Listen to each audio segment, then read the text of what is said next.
नमस्कार, हर हर महादेव।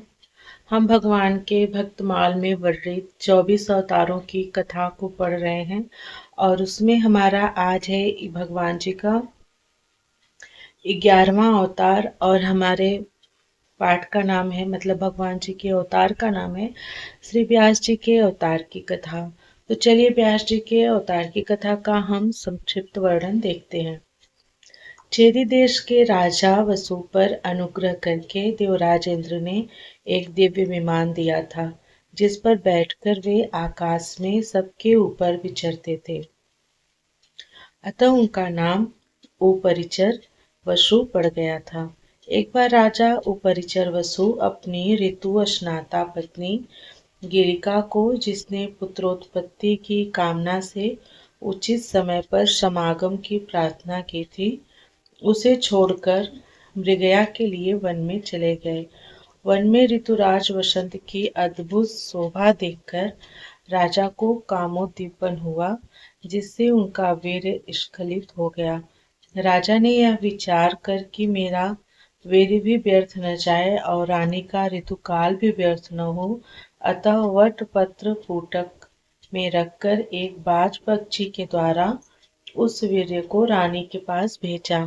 संयोगवश मार्ग में एक दूसरे बाज से संघर्ष हो जाने के कारण वह वीर्य यमुना नदी में गिर गया, जिसे ब्रह्मा जी के शाप से मछली रूप धारिणी अद्रिका नाम की अप्सरा पी गई और कालांतर में जब मत्स्यजीवी मल्लाहों के जाल में वह मछली फंसी और मछुओं ने उसके पेट को चीरा तो उसमें अत्यंत सुंदर एक पुत्र और एक कन्या रत्न को पाया। मछुआरों ने उन दोनों संतानों को राजा उपरिचर वसु को निवेदन किया। राजा ने पुत्र तो स्वयं ले लिया, जो आगे चलकर मत्स्य नामक बड़ा धर्मात्मा राजा हुआ। कन्या के शरीर से मछली की गंध आती थी, अतः उसे दासराज नामक मल्लाह को सौंप दिया। वह रूप के साथ साथ सत्य से युक्त थी, अतः उसका सत्यवती नाम पड़ा। एक बार तीर्थ यात्रा के उद्देश्य से विचरने वाले महर्षि पराशर ने उसे देखा, तो शुभ संयोग देखकर बुद्धिमान पराशर ने उसके साथ समागम की इच्छा प्रकट की।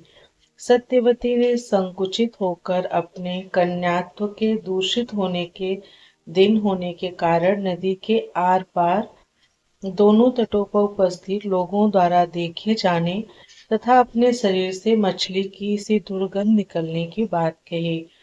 समर्थ ऋषि ने तीनों कठिनाइयां तत्काल दूर कर दी। आशीर्वाद दिया, तुम्हारा कन्या भाव सुरक्षित रहेगा, शरीर से सुंदर सुगंधी निकलेगी जो 1 योजन तक फैलेगी, और कोहरा की सृष्टि कर चारों ओर अंधेरा कर दिया। तब तो वरदान पाकर प्रसन्न हुई सत्यवती ने उन अद्भुत कर्मा महर्षि पराशर के साथ समागम किया और तत्काल ही एक शिशु को जन्म दिया। यही शिशु पराशर जी से उत्पन्न होने से पाराशर पाराशर्य, यमुना जी के दीप जल से गिरे भूभाग में उत्पन्न होने से द्वैपायन, वेदों का व्यास विस्तार करने से वेद व्यास नाम से विख्यात हुआ। इन्होंने माता से कहा, आवश्यकता पड़ने पर तुम मेरा स्मरण करना, मैं अवश्य दर्शन दूंगा। इतना कहकर माता की आज्ञा ले श्री व्यास जी ने तपस्या में मन लगाया। श्री व्यास जी ने देखा कि प्रत्येक युग में धर्म का एक एक पाद लुप्त होता जा रहा है, मनुष्यों की शक्ति और आयु क्षीण हो चली है। यह सब देख सुनकर उन्होंने वेद और ब्राह्मणों पर अनुग्रह करने की इच्छा से वेदों का व्यास विस्तार किया।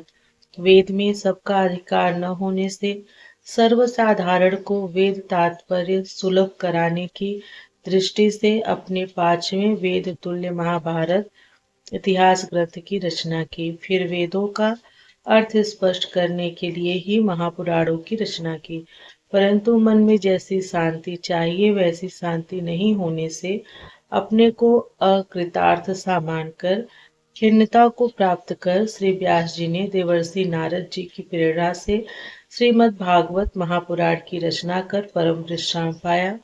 परमहंसाचार्य श्री सुखदेव जी आपके पुत्र हुए हैं।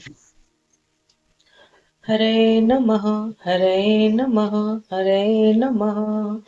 ओम नमः पार्वती पते, हर हर महादेव। तो यहाँ पे श्री व्यास जी का संक्षिप्त कथा पूर्ण होता है। अपने अगले वीडियो में भगवान के 12वें अवतार श्री पृथु जी के अवतार की हम चर्चा करेंगे।